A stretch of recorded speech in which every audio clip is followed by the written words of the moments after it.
Welcome back to page 121. Today we're going to take a look at a monster out of issue number 91 of the Dragon, the Goristro. According to the article, this monster was supposed to be in Monster Manual 2, but somehow got omitted. So we're going to take a look at that and what Gary Gygax tells us about the Goristro in this issue. Also, real quick, subscribers, please, and patrons, please. Thank you to both who have already subscribed and our patrons. If there's anything you can do to help the channel grow, I would appreciate it. Back to the important thing from Dragon 91, the Goristro, today on page 121. The big scary Goristro. What's the big deal about this guy, you ask? Well, I'll tell you. First off, I want to show a figure that was out about 2019. This guy came from Wizards of the Coast. There's a pre-painted figure. This is a Goristro. There, you see the bottom. He's a big guy. By comparison, this I think is a Reaper miniature. There you go.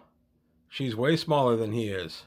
So the Goristro is a big, bad, nasty guy, and I'm going to go over the details of it right now. I was really excited when Goristro came out in 1984, and Gary Gygax gave it to us in an article from the Sorcerer's Scroll. This was Gygax's little pulpit in Dragon Magazine where he could give us things that he wanted players to know about or tell us the state of TSR and things like that. And this is from November of 84. Goristro revealed, big dumb demon brought out of hiding by E. Gary Gygax. How could a demon as huge as a Goristro be missing? How the entire race of the brutes? That seemed to be the case, for Monster Manual 2 mentions these dreaded dwellers of the Abyssal Plane, but nowhere within the book could any other information be found about them. And then Gary tells us it's time to put on the double bill detective's cap and find it. Well, basically, they couldn't find it. They have no idea what became of it, so Gary writes it up for us here. It is a demon. It's Goristro. It's a major demon. Number appearing is generally 1. That's pretty much all you're going to need. Armor class -2. 20 hit dice plus 6 per die. So that's an additional 120 points right there. Number of attacks 2 and 1 for 12 to 30, 12 to 30, and 5 to 40. Special attacks see below, special defenses see below, 60% magic resistance. Intelligence low. That was interesting for a demon. You're unusually low intelligence. Chaotic evil, of course, they're large, 21 to 24 feet. These huge demons are collectively known as Goristroi. One can be found in nearly any plane of the abyss, for they are adaptable and much desired by the rulers of the place to serve as engines of destruction. Demon lords and princes are able to command the Goristroi and have them serve as guardians, enforcers, and so on. The hulking Goristroi are too stupid and bestial to do more than carry out their orders. The attack mode of these monsters consists of 2 clubbing smashes with their long, very powerful arms. Each is equal to a crushing blow, so that material struck must be saved for. In addition, a stamping attack can be made against any opponent 6 feet or less in height, which is within 10 feet of the brute. They can hurl boulders as cloud giants do. 10 to 240 foot range for 2 to 24 points of damage. Goristroi also have the following spell-like powers, which they can employ one at a time, once per round, at will. Detect illusion, detect invisibility, fear is the wand by gaze, gloom 60 foot radius, equals 1/2 of darkness condition, levitation, spider climb, and teleport without error, once per day only. I love the idea of a Goristro spider climbing on a wall. I'm not sure the wall's going to be able to take that. Even the lowliest of the Goristroi can be harmed only by +1 or magic weapons. All of them are immune to cold, fire, poison, and poison gas. They regenerate 1 hit point per turn, and they have infravision and ultravision. As noted in the list of statistics given above, Goristro receives 6 hit points per hit die in addition to whatever is rolled, giving each hit die a range of 7 to 14 instead of 1 to 8. Goristro with 140 to 160 hit points are 21 feet tall and can only be hit by magic weapons of +1 or better. Those with 161 to 200 points are 22 feet tall and also are only hit by +1 or better weapons. If hit points fall in the range of 201 to 240, the beast is 23 feet tall and is hit only by +2 or better weapons. The largest Goristroi have 241 to 280 hit points, are 24 feet tall, and are hit only by +3 or better weapons.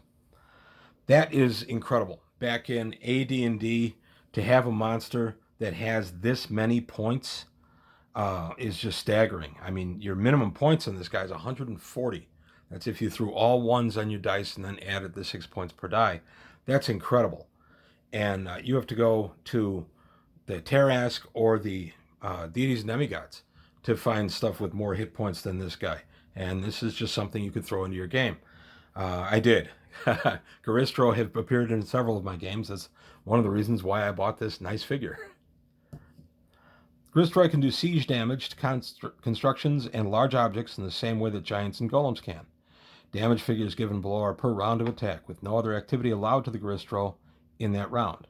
And the points of damage against wood is 4 per round, 1 earth 1 per round, soft stone 3 per round, hard rock 2 per round, and bronze 1 per round. As can be seen from the foregoing, the Goristro are major amongst their ilk because of their ability to absorb damage and so mete it out. They are stupid and otherwise limited in power, being unable to even gate in other demons. The vast majority, 90% of Goristro encountered, will be in the service of some abyssal lord, blindly carrying out the duties assigned to them with complete fanaticism. There is never a question of retreat or morale when dealing with these brutes. They will always continue to follow their given commands until completion or death occurs. Some symbol of servitude will be worn by Goristro, ruled by a lord or prince, whether it be a collar, arm or wristband, implanted symbol, or whatever. Such devices typically have the power to convey telepathic commands to the wearer, as well as to serve as tracking devices should the masters wish to know the whereabouts of their servants. Without direct command or supervision, Goristro tend to wander off on destructive rampages of their own direction and desire. Goristro are vaguely reminiscent of giant bears, although their shoulders are broader. Their visages appear to be a nightmarish cross between a bison and a human, and their hands and feet disproportionately large, splayed, and human-like. And then Gary closes out the Goristro by telling us there's more missing text. Every time he opens Monster Manual 2, he says, he finds some material that was omitted. In this case, a portion dropped from his typed manuscript for divas. Movanic divas have skin of pale rose color. Their hair is of coppery red, and their eyes of metallic coppery hue. Their wings are rosy white. They otherwise resemble humans of the most superior sort. If you find any portions of descriptions missing, do let me know. Meanwhile, I am looking for errors and omissions which originated from my own carelessness. So this was Gary back in 1984.